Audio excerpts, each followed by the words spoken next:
Sebelumnya memang belum pernah memiliki kemampuan atau pernah sekolah di jurusan ini.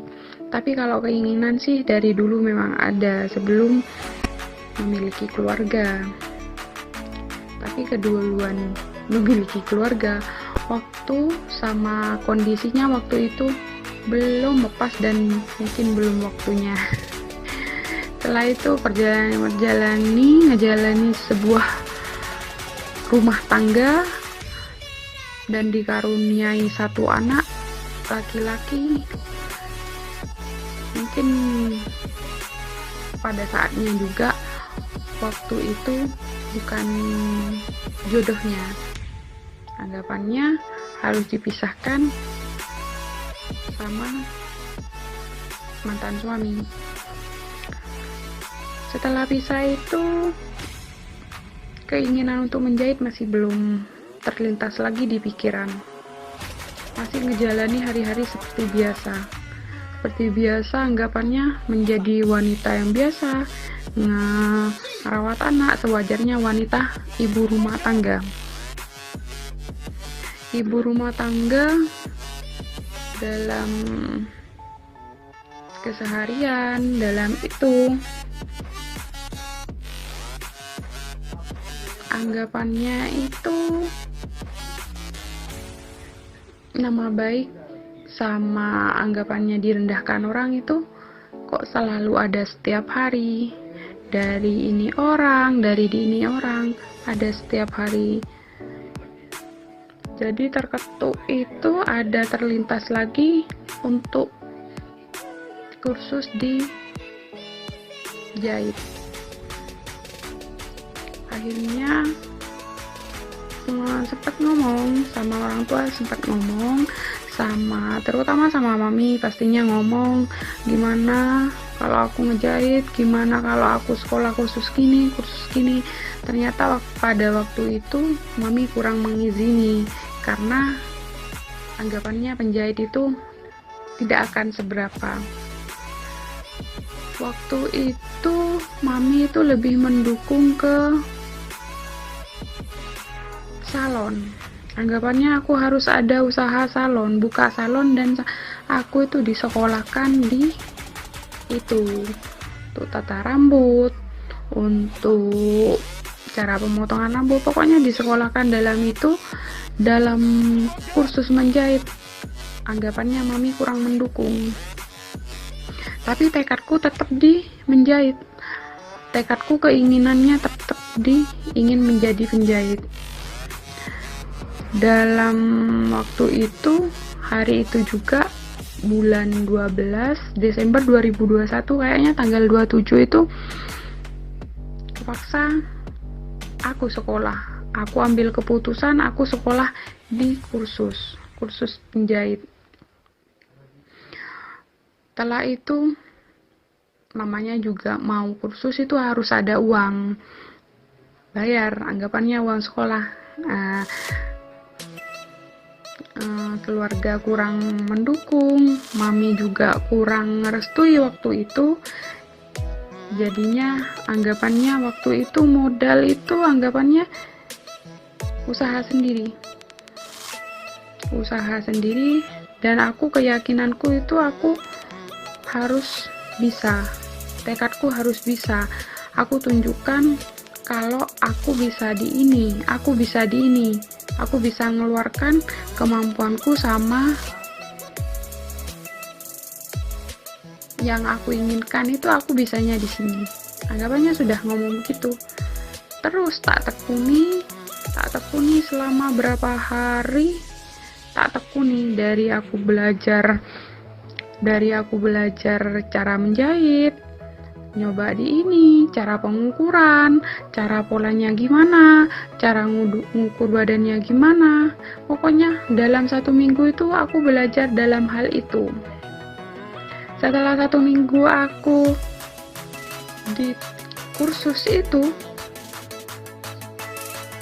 aku berpikir aku harus bisa, aku harus tunjukkan sesuatu, dan aku harus buktikan sesuatu. Setelah itu, waktu itu aku anggapannya sudah berkorban, keluarkan biaya, anggapannya itu aku jual yang ada, karena aku mau menunjukkan kalau aku bisa. Kalau tidak salah itu waktu itu aku jual cincin, anggapannya jual cincin itu tak beli buat beli mesin manual. Mesin manual itu yang pertama saya beli itu harganya 500. Setelah itu dapat itu, namanya juga baru belajar menjahit. Waktu itu mesinnya tidak normal, mesinnya dapat yang rusak karena beli second. Tak perbaiki, tak itu, pokoknya tak perbaiki, pokoknya penuh banget itu ujian dalam hal itu. Setelah itu mesin bisa, aku ambil kain itu di Bondowoso, ambil kain spray sama spons. Ada di rumah, ada kursi itu kursi sudah anggapannya kursi tahun lama, sudah berapa tahun nggak tahu, soalnya itu peninggalan orang tua. Itu sudah rusak, benar-benar rusak, sudah ditaruh di dapur. Aku berinisiatif, aku harus buktikan kalau aku bisa menjahit di kursi ini. Setelah itu satu hari aku pulang kursus, dari pagi sampai sore pulang kursus, malamnya aku kerjakan kursi itu, aku jahit kursi itu, aku perbaiki kursi itu dalam waktu semalam dari itu sampai pagi. Aku buktikan jam 3 subuh, aku tunjukkan ke mami, aku foto pertama itu aku tunjukkan ke mami, aku buktikan ke mami. Dari itu mami yakin kalau aku ada kemampuan di jahit waktu itu. Terus aku buktikan, aku kasih keyakinan mami, aku coba beli kain, aku coba semuanya, aku coba dulu, semua ada pembuktian, aku tunjukkan hasil karyaku yang pertama, dari kursi, dari korden, dari baju, dari semuanya, segala hal aku coba. Dan hebatnya waktu itu keyakinan mami tinggi. Keyakinan mami tidak bisa ngomong apa-apa. Mami intinya, oh iya kamu bisa. Setelah aku ada pembuktian, mami berani kasih modal. Waktu itu mami kasih modal 5 juta untuk beli mesin obras, beli mesin jahit tripikal. 5 juta itu uangnya kurang. Setelah itu uangnya kurang,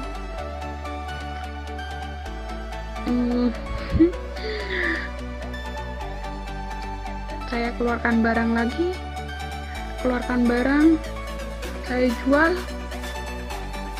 saya jual kursinya waktu itu, karena memang keinginannya memang benar-benar ngedorong waktu itu. Aku harus bisa, aku harus buktikan. Aku jual kursi, aku cukupkan beli mesin.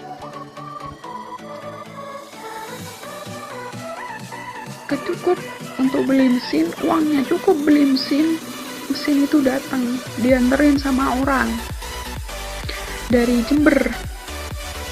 Setelah itu anggapan cibiran dari tetangga, cibiran dari orang, itu bertubi-tubi, kok sampai beli mesin padahal masih baru mulai jahit sampai mesin segitunya, belum bisa menjahit aja sudah beli mesin. Orang itu aku mulai intinya dikenyek, dihina orang, diremehkan orang. Pokoknya dalam hal itu benar-benar tambah membuat keyakinanku itu tambah tinggi. Aku pasti bisa, dan aku pasti bisa. Dan hal itu aku buktikan. Lalu aku buktikan, terus aku buktikan, dan aku buktikan. Hasil yang aku dapatkan, hasil jahitan yang aku itu kan, aku tunjukkan. Orang pertama tahu jahitanku, tahu karyaku adalah Mami. Setelah itu Mami sudah yakin kalau aku bisa berbisnis, bisa memulai semuanya. Tapi keinginan Mami itu tetap aku buka salon. Aku harus jadi wanita karir di kecantikan. Tapi keinginanku di salon itu benar-benar tidak ada. Benar-benar aku tidak punya keinginan aku harus punya bisnis ini.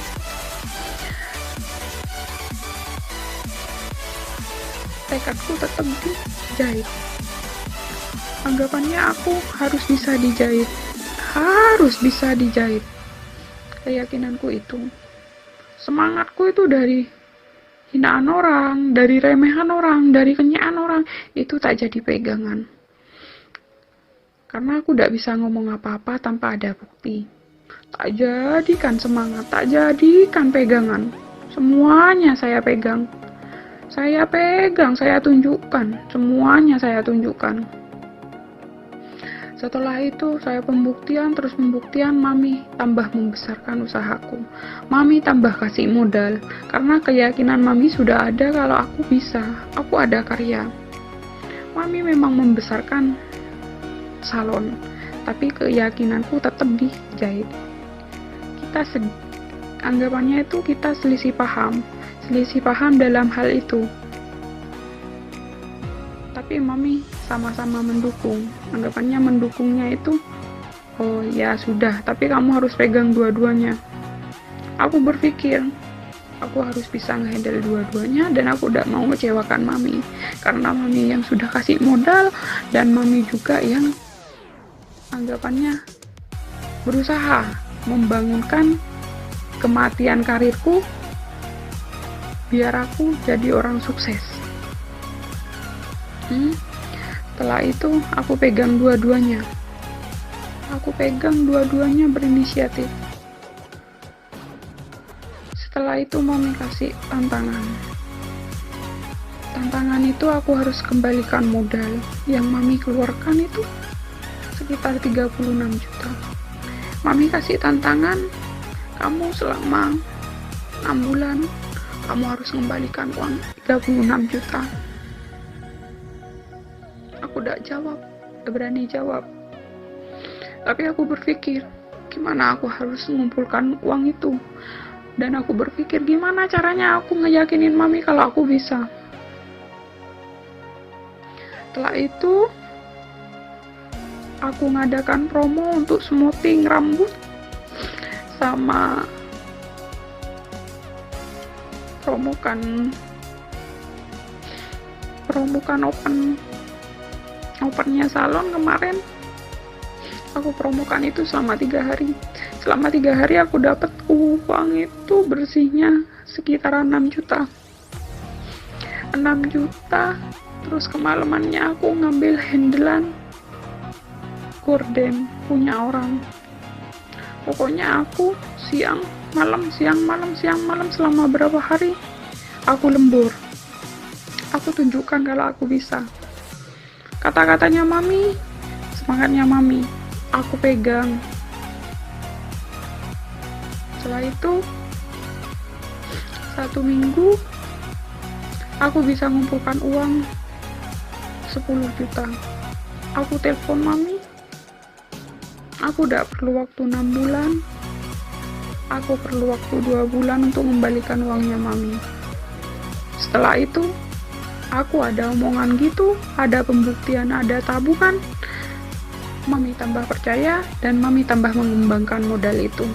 tambah mami memberikan modal, tambah percaya dan anggapannya, tambah mengeluarkan uang. Itu. Setelah itu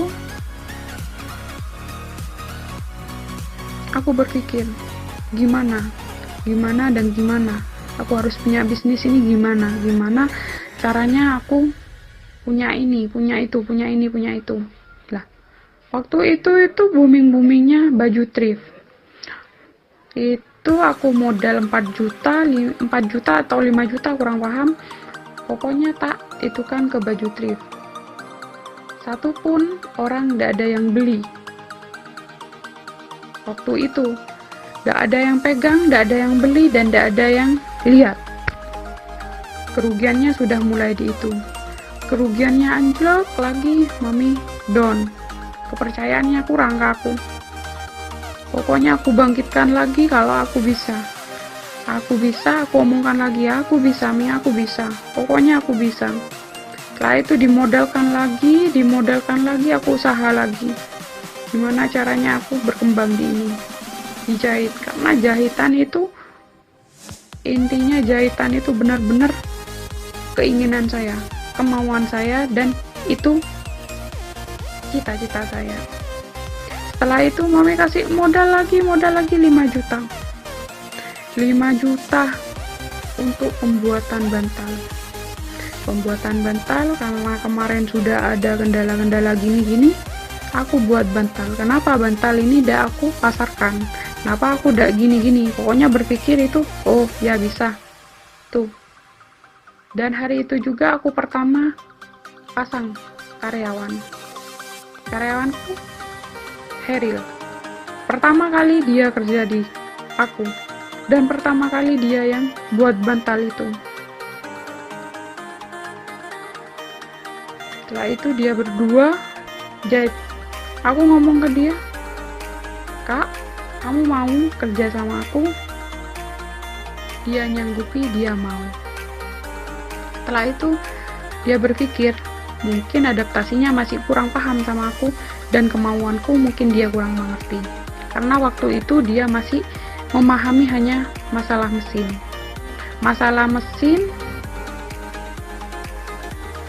sama masalah pengukuran, dia masih kurang paham. Dan waktu itu juga dia berpikir, kenapa kamu buat bantal kayak gini, Dik? Oh, ini Kak, sudah ada yang mau jalankan gini-gini, dia sudah bertanggung jawab untuk ini. Oh, oke. Tuh. Setelah itu bantal itu sudah selesai semua, anggapannya ada 100 bantal.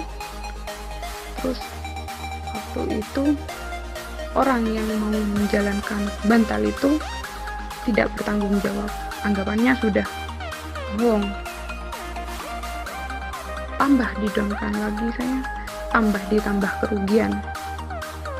Itu benar-benar tambah kegagalan, udah rugi 2 kali. Tapi aku tetap naikkan, bismillah, yakin, pokoknya tetap Kak, ayo kita buat apa, kita buat ini, pokoknya kita harus gini, ayo deh Kak. Pertama aku suruh buat bajuku, daster kayak gini, aku belikan kain kayak gini, dia buat.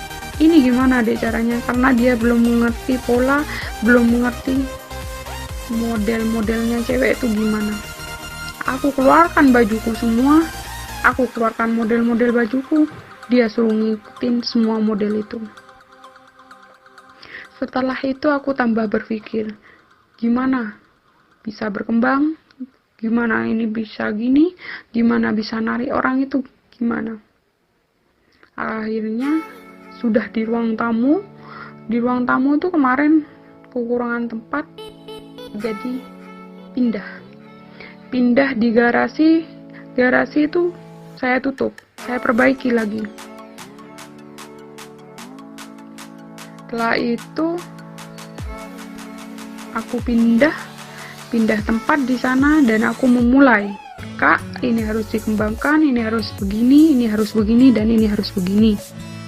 Pokoknya berpikir antara komunikasi kita sudah mulai enak, kita sudah agak komunikasi oke, kita sudah ini gimana, saling bertanya waktu itu. Setelah itu ada lagi pemesanan gorden. Semangatnya aku karena itu pelanggan pertama di gorden. Pas aku ada anak buah, ada karyawan. Dari semangatnya aku, di situ aku ngukur sendiri, bawa ukuran, hujan-hujan saya ke rumahnya.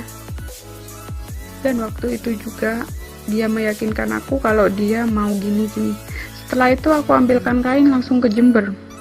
Ke Jember beli kain gorden. Dia kasih DP 100.000, saya pegang DP-nya. Karena sudah ada DP 100.000, saya keyakinan, oh dia ini pasti diambil, dia pasti anu. Akhirnya setelah itu kepagiannya aku ke Jember, itu kebesokannya Heril kerjakan. Setelah kerjakan itu Heril, aku ngubungin orangnya, Mbak, kordennya sudah gini. Ya, diulur waktu sampai gitu. Tapi dan akhirnya lagi hal itu kerugian. Aku dibohongi orang lagi, dan waktu itu juga barang itu tidak diambil. Kerugiannya sudah hampir 2 juta waktu itu. Setelah itu, karena sudah merasa kerugian terus, aku sakit itu aku takut keyakinan mamiku tuh tambah tidak bisa, tambah kalah, tambah takut aku disepelekan. Kamu kalau keyakinan di tukang jahit itu tidak bisa apa-apa. Aku takut berpikir mami itu seperti itu. Setelah itu aku berpikir gimana caranya kalau aku tetap bisa. Aku pasti berkembang, aku pasti usaha. Yang menghantui pikiranku itu. Pokoknya aku berpikir gimana caranya aku harus bisa dan harus bisa. Kenyaan orang itu semangatku, dan semuanya itu doronganku. Dari kenyaan orang, dari hinaan orang, dari direndahkan orang, dari ini, disepelekan orang, diprihatinin orang, semuanya tak jadi motivasi. Benar-benar saya jadikan motivasi waktu itu juga. Saya sakit, 2 hari saya sakit, saya ngeliatin Heril 2 hari saya sakit, tidak bisa apa-apa. Setelah itu, pertama aku pemasaran Heril buat baju itu anggapannya dari kegagalan itu tak buatkan baju, piyama, daster, panjang, pokoknya semuanya ada 5. Setelah itu aku pertama pemasaran di WA, aku pasarkan di badanku sendiri, aku buat story WA. Waktu itu di story WA itu udah nyampe 20 menit, baju yang 5-5-nya laku semua. Semangatku, tekadku tambah naik, tambah tinggi. Ini loh bisa, dan ini loh bisa. Oh, berarti aku harus update, harus gini. Dan Heril pertama ngomong kayak gini, ini enak deh, kalau kerja kayak gini ini enak, kita kerja barang keluar. Oke, gitu aku. Setelah pemasaran di WA 5-5-nya laku, alhamdulillah ada pelanggan mulai perbaikan, pembuatan, dan itu. Setelah itu Heril nambah temen, aku butuh temen dek, aku mau ini, dan aku butuh mesin. Dalam hal itu juga mami keluarkan modal lagi, dan keluarkan untuk biaya lagi. Setelah itu ada karyawanku yang kedua, itu beli mesinnya dia. Pokoknya lama kemudian itu ada lagi Mbak Rika masuk. Waktu itu tidak mau ditetapkan, rencananya tidak mau ditetapkan karena baru ada karyawan baru. Mbak Rika belum saya tetapkan jadi karyawan, cuma minta tolong 2-3 hari selesaikan pesanan burukat, anggapannya gaun. Sama itu akhirnya di titik itu Mbak Rika berhasil. Aku udah banyak omong sama Mbak Rika kerja di sini dan saya tetapkan jadi karyawan. Dari itu, dari waktu ke waktu berapa hari, aku berpikir lagi, komunikasi dengan Heril lagi. Gimana kak? Ini kak, apa penjualan kita yang akan kayak gini? Gimana kita yang mau berkembang, gimana yang kita yang mau begini. Pokoknya aku jaga komunikasi dulu sama yang kerja. Nah, terus yang kerja itu kasih saran, Heril kasih saran, Dek kenapa ada buat kaos sablon loh cuma segini, modalnya sedikit, minimal sudah, anggapannya minimalnya itu sudah 1 juta cukup. Oke kak, 1 juta, benar 1 juta. Iya dek, pakai sablon gini manual, berancang-ancang sampai nunggu modal dari mami lagi, waktu itu. Akhirnya 1 minggu itu dikasih modal lagi, kak beli apa aja. Lah dek, ternyata gini bukan 1 juta. Ternyata aku lihat prosesnya di YouTube harus ada gini. Lah, berarti bukan 1 juta dong kak. Modal ini harus ada segini. Lah, diomongkan hal itu ke mami. Waktu itu diomongkan ke mami mengiyakan, mami mendukung, karena mami sudah tahu keinginan saya di situ. Benar-benar keinginan saya di situ. Kalau masalah salon kurang, customernya kurang waktu itu juga. Cuma ada promo itu yang lumayan. Dan akhirnya mami mendukung untuk sablon. Dan akhirnya mami mengeluarkan modal lagi di ini. Dan akhirnya proses mami itu gajian 2 minggu sekali. Jadi benar-benar dari pertama mami kerja, anggapannya modalin aku sampai sekarang. Benar-benar proses 2 minggu. Pertama itu beli mesin press dulu, mesin scan, printer. Gajian itu 10 juta habis di itu. Proses lagi, nunggu 2 minggu, nyicil, beli laptop kemarin beli 4.300.000. Nah, setelah itu sudah 15 juta ada. Ternyata kita masih butuh kain polyflex, butuh alat-alatnya, butuh ini. Setelah itu Heril berpikir lagi, Dek, kok aku kayak yang nggak bisa. Sekarang aku butuh temen yang bisa ini, khusus di sablonan. Aku hanya bisa nama, nggak bisa desain. Dan malam itu juga aku buka loker untuk desain. Dan malam itu juga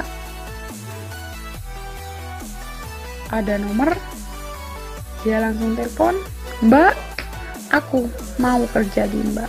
Lokasinya di mana dan kerjanya gimana? Persyaratannya apa? Itunya bagaimana?